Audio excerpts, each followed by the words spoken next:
की ओर से जिब्राइल सरदूत गलील के नासरत नगर में एक कुंवारी के पास गया जिसकी मंगनी यूसुफ नामक दाऊद के घराने के एक पुरुष से हुई थी। उस कुंवारी का नाम मरियम था। स्वर्गदूत ने उसके पास जाकर कहा,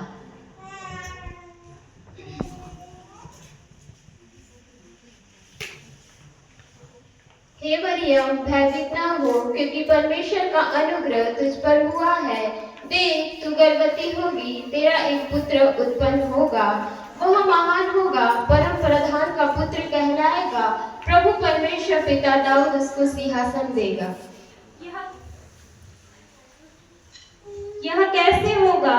मैं तो किसी पुरुष को जानती नहीं।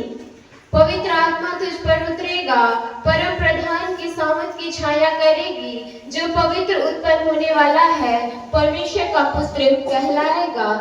देख, तेरी कुटुंबनी एलीशिबा के भी बुढ़ापे में एक पुत्र उत्पन्न होने वाला है। जो बांझ कहलाती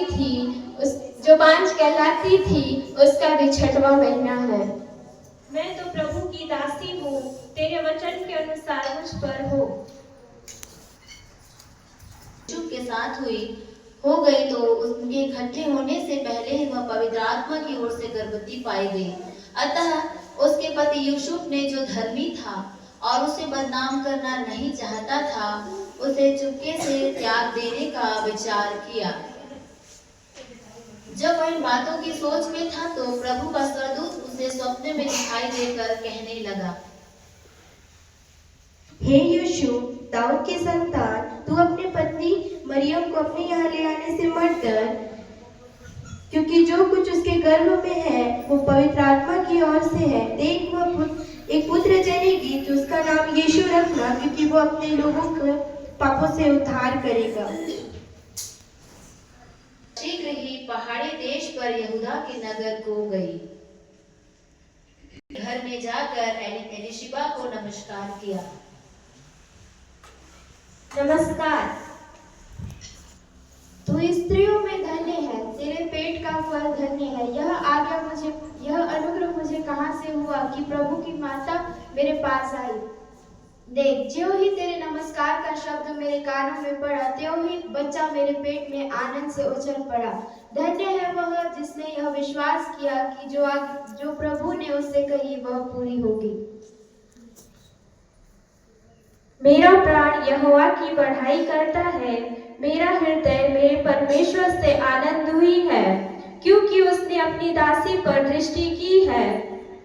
देखो, अब से युग युग के लोग मुझे धन्य कहा करेंगे। राजा का दूत केसर की ओर से यह आ गया है कि सब अपने नगर को जाए और अपना नाम लिखाए। सुनो सुनो सुनो। कार्यक्रम शुरू हुआ। मरियम,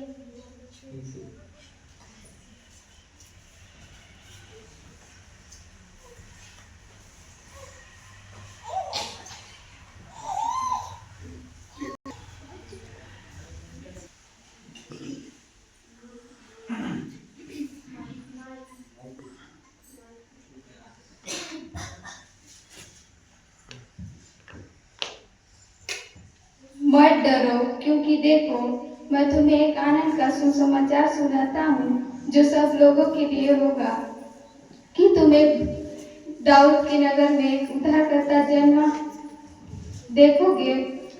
वो एक बालक को देखोगे कि वो एक कपड़े में लिपटा हुआ चन्नी में पड़ा हुआ पाओगे।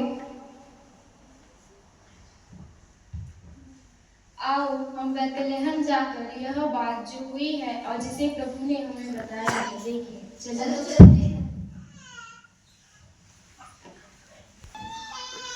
यहूदिया के बैतलहम में यीशु का जन्म हुआ तो पूर्व से कई ज्योतिषी यरूशलेम में आकर पूछने लगे, यहूदियों का राजा जिसका जन्म हुआ है वह कहाँ है? हमें राजा से मिलना है। हम पूर्व से 3 ज्योतिषी मिलने आए हैं। महाराज की जय हो। तीन बंधुसी आए हैं, वो आपसे मिलना चाहते, उन्हें बुलाया जाए। महाराज की जय हो। यहूदियों का राजा जिसका जन्म हुआ है कहाँ है? हमने पूर्व में उसका तारा देखा है और हम उन्हें प्रणाम करने आए। यहूदियों का राजा। यह सुनकर हेरोदेस राजा और उसके साथ सारा यरूशलेम घबरा गया। मसीह यीशु का जन्म कहाँ होना चाहिए? तब उसने लोगों के सब प्रधान याजक और शास्त्रियों को इकट्ठा करके उससे पूछा मसीह का जन्म कहाँ होना चाहिए। यहूदा के बैतलहम में, जो भविष्यवक्ताओं के द्वारा यो लिखा गया है। उस बालक के विषय में ठीक ठीक मालूम करो और जब वह मिल जाए तो मुझे समाचार दो ताकि मैं भी आकर उससे प्रणाम करूं। ने ज्योतिषियों को चुपके से बुलाकर उनसे पूछा कि तारा ठीक किस समय दिखाई दिया था और उसे कहकर उन्हें बैतलहम भेजा।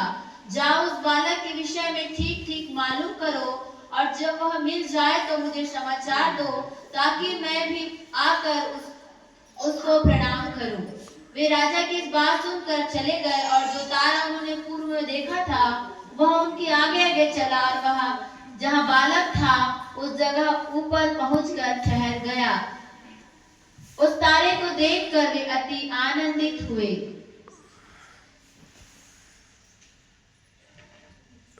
उन्होंने उस घर में पहुंचकर उस बालक को उसकी माता मरियम के साथ देखा और मुंह के बल गिरकर बालक को प्रणाम किया और अपना अपना थैला खोलकर उनको सोना, लोबान और गंधरस की भेंट चढ़ाई।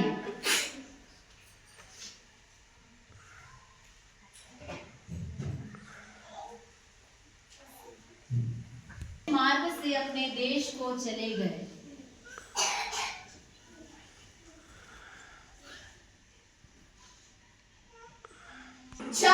जितने भी 1 या 2 साल के बच्चे हैं उसे सभी को मरवा डालो।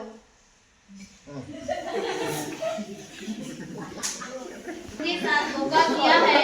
तब वह क्रोध से भर गया और लोगों को भेजकर ज्योतिषियों द्वारा ठीक ठीक बताए गए समय के अनुसार बैतलहम और उसके आसपास के स्थानों के सब लड़कों को जो 2 वर्ष की या उससे छोटे थे मरवा डाला।